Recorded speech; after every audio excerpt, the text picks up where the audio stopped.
Hello everyone and welcome back to, I can officially say, another video. I'm going to show you how I set up my reading journal for this year. These are the pens I like to use. I really like the Micron pens and the Copic Fineliners. They're usually the ones that I stock up on, especially when I go to Japan. So first I'm going to set up these pages. These are my books bought pages. I did set aside 4 pages this time. Hopefully they won't be too full for this year, but as I'm recording this video, I've already bought 2 books and I kind of want 5 more in the near future. I'm actually noticing recently in my local bookstores, they are now stocking some special editions of some books that I really like, and the hardbacks are actually hard to come by sometimes in Australia. In the past, when I've wanted the hardback copy of a book, I've actually had to order it online, and I would rarely see it in the bookstore. And one thing I dislike, but it's not going to stop me from buying a book, is when the paperbacks are printed in the smaller sizes in Australia. If you're from here, I think you know what I mean. But we do have taller books that are usually released first, and they are the same height as hardbacks. And sometimes it depends on the book. Sometimes I would prefer paperback, but in the taller version, or I would normally check first if I can get my hands on a hardback version. But that's really rare and yeah, very hard to come by in Australia.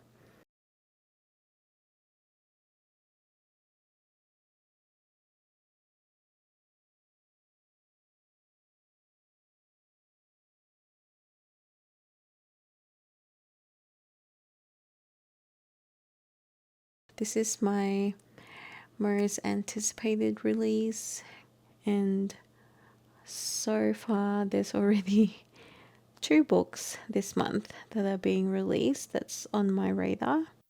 Actually, make that 3 books. I just thought of the third one. Of course, everyone is anticipating the third book in the Empyrean series, which is Onyx Storm. Out of the Woods is coming out at the end of this month, and also Emily Wilde's Compendium of Lost Tales is actually already should be released as I'm making this video. And then next month there's only one on my radar, so please leave a comment down below if there are any books that are being released next month. So far on my list, it's only Rebel Witch that I've written down. Nothing so far in March. Now we're setting up my red shelves. I got this idea from Psychonaut Journaling from Instagram. It was actually after I saw her post this video that I desperately just wanted to start my journal for this year.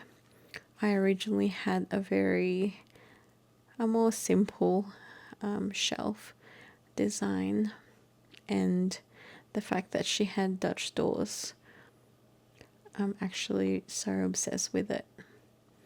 I had so much fun setting up these pages. I think in total there are 75 books in these shelves, and which is very, very ambitious for me, but I will do my best to fill them in. Even if I'm left with a few blank ones, then it's okay.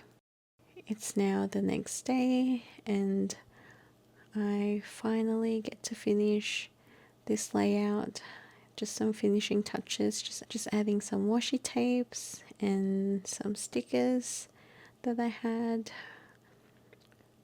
I'm actually a sticker hoarder, so now I'm just finding any excuse to use up my collection as much as I can, because they're no good just sitting in a box, and most of the time they are forgotten.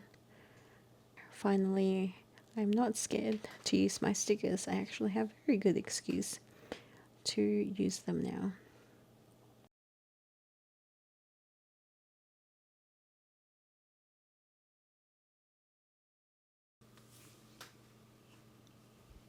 I really like how this turned out. It's probably my favorite shelfie so far. I should probably show you my very, very first reading journal was actually black, or a notebook with black pages. And eventually I wasn't really excited about filling it in because I didn't get to use as many markers as I would like, even though it is fun writing on black paper. After a while, I sort of got over writing with white pen for some reason. So moving on, now we are setting up my reading log for the year. I'm going to keep the right side blank so that just in case I read more than this page, I have extra pages there.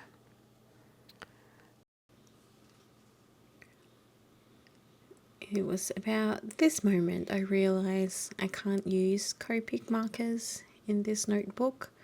It had pretty serious bleed through. Luckily I caught it in time. This is my fanfic setup. I didn't get to read any fanfics last year. I do have a couple in my Kindle just waiting to be read. I also printed myself a copy of Manacled, which very ambitious, but I was hoping I could do some bookbinding as well. So now these are my series tracker, and I actually ended up changing the genre tracker page on the other side, and I completely forgot about my manga tracker, and I needed that. So I changed the layout, and originally I did calligraphy for the headings, but also, just so you guys know, I actually ended up changing this because the ink didn't sit very well on this particular paper and it just started to bleed, so I had to change it and just cover the mistake there. So now this is my 2025 hopefuls. This is the second year I've done this layout, and I'm hoping I will refer to it a lot more this year and actually remember to look at my next read on this list. I really enjoy the look of this, and I'm really hoping I will fill this in. I'm still really undecided whether to draw in the bows that are on the corner, and even after I finish the layout they are still there, penciled in, and I'm unsure whether I should actually leave them there permanently or it just sort of doesn't make sense to have them there, but I just thought it was really cute and I couldn't bring myself to rub them off.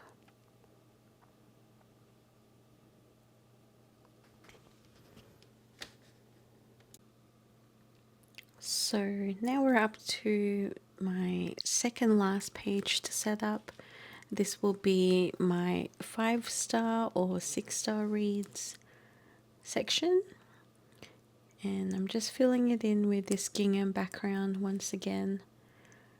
I don't usually use a ruler for this particular design. I just wanted to keep it a little bit more organic.